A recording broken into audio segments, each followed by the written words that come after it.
This meeting is now being recorded. Good afternoon and good morning to everybody. This is Bonnie Garrity. I am the Chief Credit Officer, Vice President of Client Solutions for Credit to Be, and I'm happy to be here with all of you today. Basically, my role is, I'm responsible for credit policy standards and client solutioning for Credit to Be. I run a team of analysts as well as a customer support team to really drive the client experience and to retain our clients. My background, I've been with Credit to Be for about 10 years. Prior to that, I was a consultant in the factoring division for GMAC. I worked as a loan officer and a workout officer for Mid-Atlantic National Bank, which became PNC. So that was a big part of my career. Also ran a commercial loan desk at PNC. So I'm happy to be with all of you today. I wanted to talk today about benchmarks. So I'm going to start the presentation. First of all, really, why should you care? Why do you want to do benchmarks? It really helps you anticipate changes that could be occurring within your customer base, your debtor base. So cash management. You may be looking at things like past dues. Is someone paying you more slowly? If you're able to benchmark, you're going to be able to catch those changing trends quickly. You want to be able to anticipate write-offs. So are you seeing changes? Again, it could be changes in payment performance. Things that help you anticipate so that you can take action as quickly as possible to reduce any losses that you could incur. And really, you also want to just track and trend your own performance. So perhaps you have certain goals that you've set, quarterly goals, monthly, annual. So you want to be able to effectively manage the tracking and trending of that information so that you can really drive those goals. Who can help you with that? I think you want to build a network. You want a network of trade suppliers. Perhaps it's factors that are dealing in the same industry segment as you. Really, your CFO, your own finance team can help drive this. And anyone out there with flexible technology. And an example is that we recently had some conversations with actually several factors, and they do find that making comparisons with other factors in their industry segment is extremely helpful in terms of focusing their collection efforts. So if they see that their performance is different than the performance that some of the other factors are seeing, perhaps they're being paid more slowly by specific debtors, they can reach out to those debtors more quickly, try to find out what the differences are and how they might, make a difference there in terms of payment performance. So we find that peer trade is extremely helpful and extremely predictive, but you have to make sure you're looking at trade specifically. So, when you think about other ways that you can use metrics to help you predict issues, certainly financial statements are there. If you have them, you're able to get them for specific debtors. You're going to be able to see changes, but it's not real time. So those financial statements could be 4, 5, 6 months old by the time you receive them. So it is a point in time. It can be great for trending, but it really might not be live data that will help you take action immediately. So if you're looking at peer trade, that's going to be trade that probably is delivered monthly to any provider that you're getting it from, or a group, an industry group that you may be involved in. So that's almost up to the minute information. So that really can help drive your ability to see changes quickly and react to them. So this example that we're showing you here is a trade index. It goes from 0 to 100, where 100 means you're being paid within terms. So, and you can see if you look out, now this is based on 240 bankruptcies that occurred within the United States between 2014 and 2016. And what it shows you basically is that, if you go 3 years out, the very first bar there, you really can't see, there are certain, companies that did go bankrupt that were above 90 3 years out from that bankruptcy. But as you move closer to the date of the bankruptcy filing, you do see that below 40, the blue in the bar, starts to increase. The purple, which is the above 90, starts to decrease. So it shows you that really 6 months out, maybe even 9 months out, you're going to start to see a decline in the way that debtor is performing.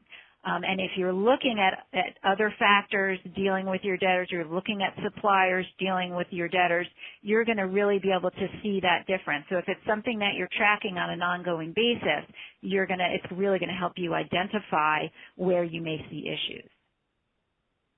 So how do you start your benchmarking process? I mean, first of all, we did just talk about trade, so that's certainly something that's important. But where do you really start? How do you decide what you want to benchmark against?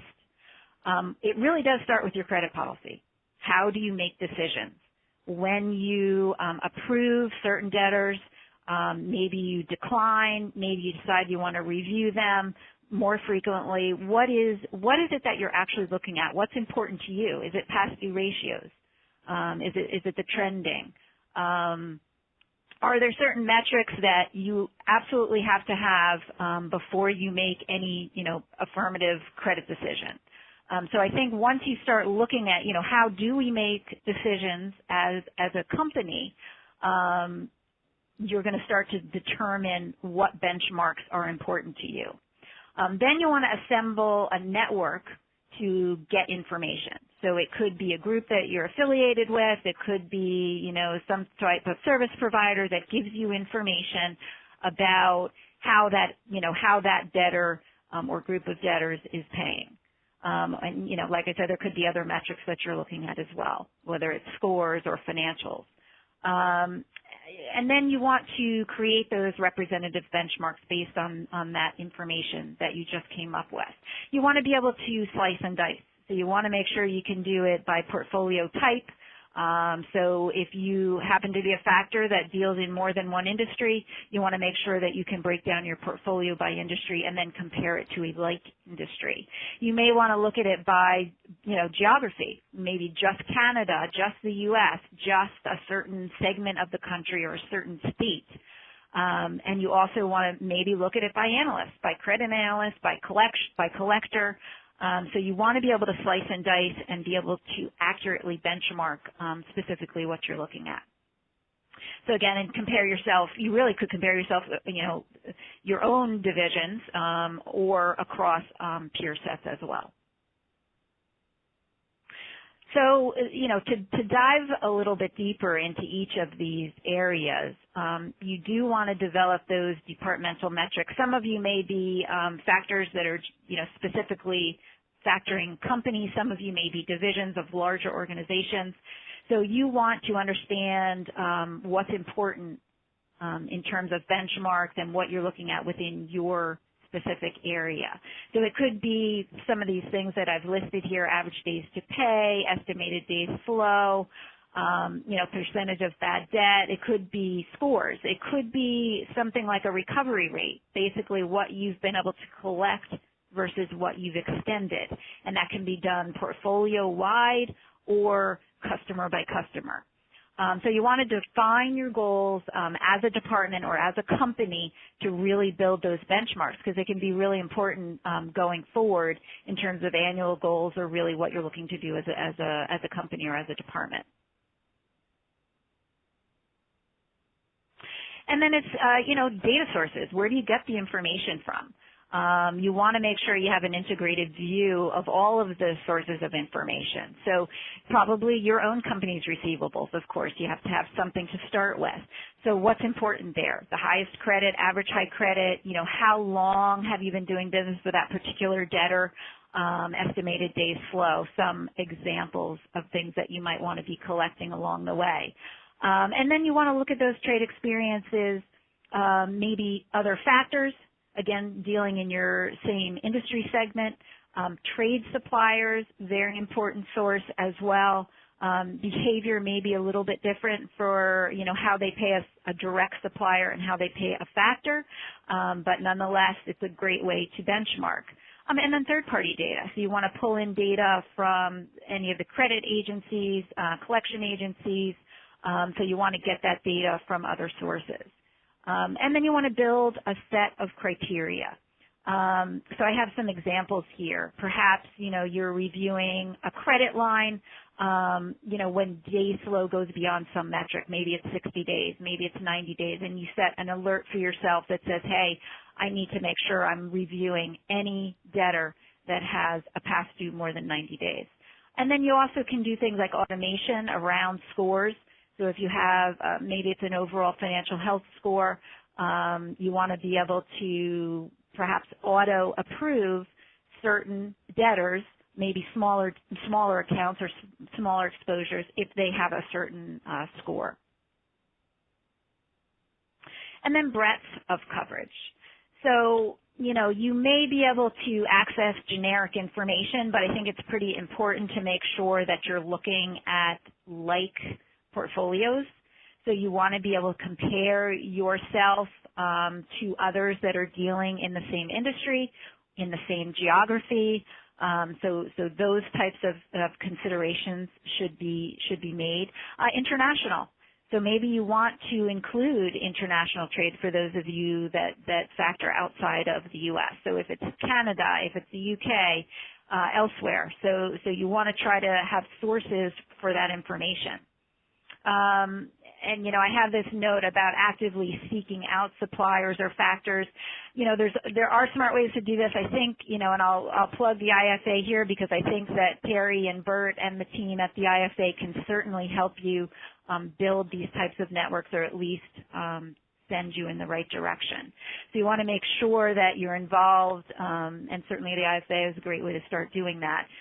Getting in touch with other factors, seeing who's dealing in the industry that you're in, and then moving from there to get other data. So industry peer comparison. So trade from perhaps a credit group, like we said, trade reference exchange. So you may be involved in associations, in other groups. You want to make sure that you're mapping, your information to those other suppliers of data. Account by account, important to do, certainly. So you want to, when you look at information on a very specific debtor, you want to know what the experiences are with others dealing with that same debtor. You really also want to be able to look at your entire portfolio. So how does your whole portfolio look overall across all of your clients? And really work with your internal teams to determine, what's important and what comparisons are important. Some may say, I don't even want to look at other factor data. I just want to look at the suppliers. And there's some very important suppliers that, I would like to see how these debtors are treating these other suppliers. So it's important to know what you're looking at, and that you're looking, like I said before, at specifically trade information, and you're not mixing in other types of, references in there, like utilities or service providers, because we all know that utility bills are paid up to the date of bankruptcy. So you want to make sure you're looking specifically at trade data. This is just an illustration of some benchmarks that you might think about and what it might look like to you. You want to make sure it's an easy display and that you're able to see the information that's important to you. So you're looking at things, and I'm sorry if it's small, but top left is a PQI trend, which is actually a payment score. As we said before, 0 to 100, with 100 being that they're paying within terms. So this is a comparison between the industry and the debtor themselves, so that you really can see, is this debtor paying in comparison to their industry? Are they paying well? Are they paying slowly? And that gives you a good sense. Plus, it's over a period of time, so that's important too, right? You want to see month over month, how are they trending? Because if we go back to that original chart where I said, from 6 to 9 months out, you're probably going to be able to see starting, degradation of payment performance. If you're tracking this every month, you're going to be able to see that there's degradation. And if there is, perhaps you take action or you reach out to others or, you do something else. Average days slow is the top right there. So this is actually broken down by a factoring community, supplier community. Your own data can be on this chart. Association or organizations or trade groups that you're involved in could be tracked and trended here too. You also could have, it says your network, but it could be, 5 peers that are important to you. And you want to make sure you're always tracking against them. You really could build something there and be able to benchmark over time, average days slow. We're also looking at average high credit.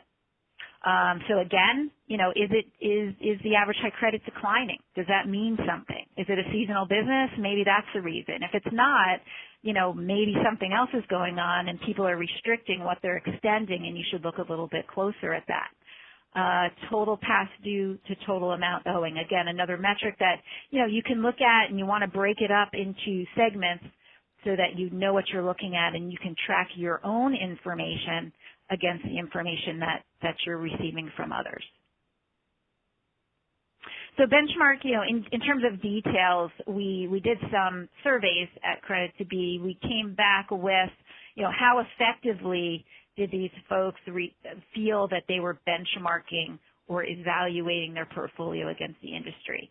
And it came back kind of mediocre. It was 3 on a scale of 1 to 5. So they didn't really feel they were doing a great job. This was about 54 people that responded to this survey.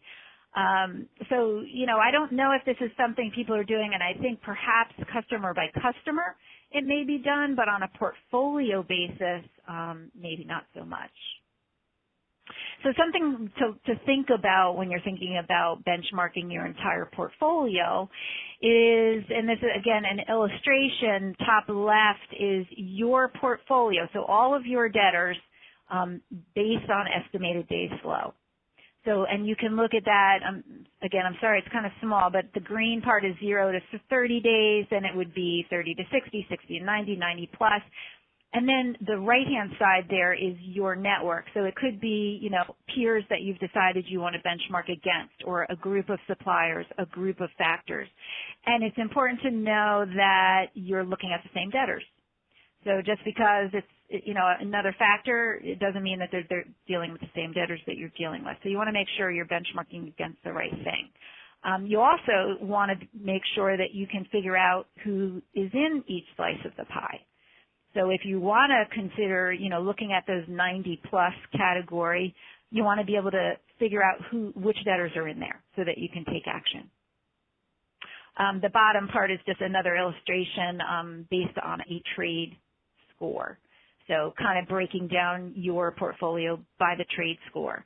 Same idea, and then that historic PQI by quarter, so it shows you, are things a little riskier than they were last quarter, quarter over quarter, what it looks like. So how about breaking up your debtor portfolio by client? So client by client, you should be able to assess the entire portfolio. You could really get a risk score for that entire portfolio. You want to make sure that you're assessing that. Really, you could do that for a prospective client as well. So a new client comes over, wants to talk to you about factoring, delivers you a list of their debtors, and perhaps then you can run through, and get scores on all of those prospective debtors, see what the entire portfolio looks like for that client overall, the overall risk for that particular client. You can compare it with your other clients. So you may have done the same thing for all of your clients, assess client by client what they look like. Maybe this client is a little riskier than your others. Maybe it's not as risky. Maybe that helps you price that client. And then you can actually assess those clients, over time to see is their portfolio becoming riskier, and maybe you want to do something about that, make some changes. So I think it's important to look at that, like I said, portfolio by portfolio, so client by client. You also want to look at, individual debtors as well so that you can really determine where your risk lies. Cash flow benchmark. So how do you compare how you're collecting over time and how you might change what's happening within your organization.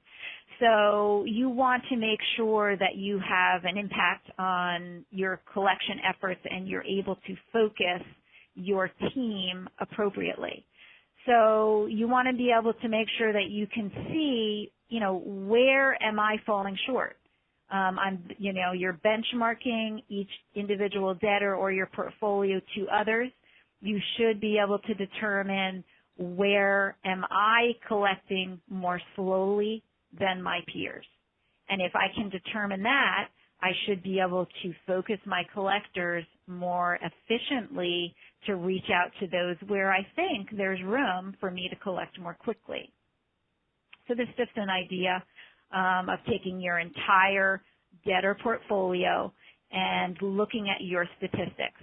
If you look at the left-hand circle, that's over the last 3 months, so I can see over the last 3 months, what my average outstanding balance was. My average days flow was 6, and then I can look at my peer comparison. Their average days flow was 17, and their total average balance. So it shows me that I'm collecting more quickly than my peers. And then we're looking at the 12-month stat. So, you can do that over a period of time to help you determine what's going on. So maybe I'm now doing better than I was over the last 12 months. So some examples of cash flow and how this might look. So basically, if we look at that line, provider number 203, the first line there. So it's basically showing the amount that's been extended. The recovery rate, so that basically is the amount that I've collected versus the amount I've extended, my average days flow, and then the next 3 columns are my peer group, whoever that peer group might be. How much has that peer group extended? What is their recovery rate and their days flow? So we can see that in this example, my days flow is 8.34. My peer group's days flow is 12.24.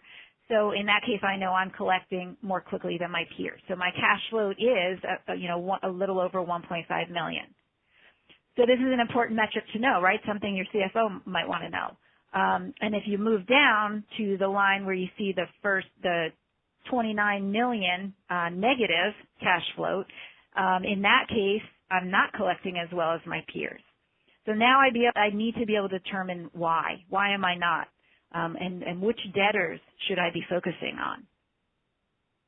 So that's really where you want to start to be able to drill down into your portfolio. So again, that was this, you want to determine what peers are in your buckets. You want to be able to view that information by, segmenting your portfolio by, maybe it's payment score or average days flow or high credit. But in the case of that cash flow, I think if you're looking at recovery rate, collected versus extended, or you're looking at average days flow, that's how you want to be able to slice and dice your debtor portfolio as well. So you want to be able to, sort by average days flow or by score so that then you can focus your collectors on the right segment of debtors. And portfolio elements. I think this is important in terms of what you're benchmarking against and how your team sees that information. So you need to be able to, either get some type of reporting or see in a portal information about your own debtors so that you can then, make decisions about, and do sorting of the various elements. So if you've selected, we've highlighted here days flow and my high credit as important metrics to benchmark against, you want to make sure you're able to pull that information out quickly and easily, view it, and then do something about it. So, put it into an Excel spreadsheet, sort it, see what looks, where should we focus our efforts today. And then this is really more about filtering. So once you've done that, I want to focus on a particular element and maybe it's estimated days flow, but I also want to look at a certain industry sector. So I may be a factor that deals in different industries and I want to focus on furniture. So I want to be able to slice and dice my portfolio to estimated days flow and furniture so that I really can focus on, on that particular industry. Or maybe you want to focus on a geography, or maybe it's a certain time frame that you're looking at. Okay. So it's peer information that we're talking about, a peer set, a community. And, we asked the question, this goes back to that survey that I talked about before, but we asked this question, what challenges are you experiencing with your portfolio alerts today? And I think you'll see, the green is the biggest, and that's not relevant, so most folks felt that the alerts that they received were not relevant to them. I think the other areas that are interesting here are too many, so a lot of them thought they got too many. Many of them also thought they didn't get enough of the right type, which is interesting. I also think the other category there, one of the items that came back a few times was that they didn't find time to review the alerts properly, so they weren't able to use those alerts. So again, I think that this is something important that you want to be able to determine, going back to the beginning, going back to your credit policy, what's important to you, and if it's important, then those are the types of alerts you should be receiving. If it's not important, you want to just turn those alert types off so that you don't get them, and that becomes noise, and it clogs up your inbox, and then you're missing the items that are important to you. I also think it's important to make sure that you're getting alerts just on your debtor set. So, make sure that you're receiving alerts only on the debtors that you're doing business with. You don't want to receive alerts on customers that you're not doing business with. And then frequency. Again, in this survey, how often did the respondents conduct a formal portfolio review? You see the responses here. The biggest is other, and I will tell you in the other category, annually was a big response. The other response was as needed, and I'm not sure I understand that one, because it's certainly something that you want to be doing on an ongoing basis. And if the tools are there and you build the peer set, it should be something that's fairly simple. So you should be able to look at it. It should be in a fairly easy format for you so that you can get to the data that you need to help take action and make a difference in terms of what you're looking at. This is, again, peer alert types. So you have your alert set, or your peer set, so you want to make sure that, again, you're only getting what's important to you. So there's a lot of different things that, or different types of alerts that you can get, but you want to make sure that it's relevant and that it's important to you as a company, so that you make sure that you're getting the proper information in a timely way. Again, this is for your review process. You want to be able to benchmark, so you want to be able to make those selections and see the data that's important to you. So basically, what we want you to take away is that, you can create a benchmark strategy, but you want to make sure that you start in the right place. So start with your credit policy. Make sure you understand those elements that are important to your credit decision, and use those elements to benchmark against others. Again, who do you want to benchmark against? So that's a big point as well. You want to make sure that you're either, looking at factors that are dealing in the same industry, that you're looking at suppliers that sell into the industry where you're operating, and make sure you build that peer set so that you can have effective benchmarks. So you want to make sure that it works within your process, that it works for you, that you understand, what's important to benchmark for your company and your strategy. And then just monitor for performance. So does it work? Is it helpful? Is there a better way? Are there other benchmarks I should be looking at? So I certainly think that that's something you can continue to improve upon, as your process changes. So you want it to be a flexible system for you. So I wanted to, I thank all of you for participating today, and I, appreciate the opportunity. And if anybody has any questions, like I said, the chat field down on the left-hand corner, you can use that to ask any questions there. So we'll give it a second and just see if anybody has any.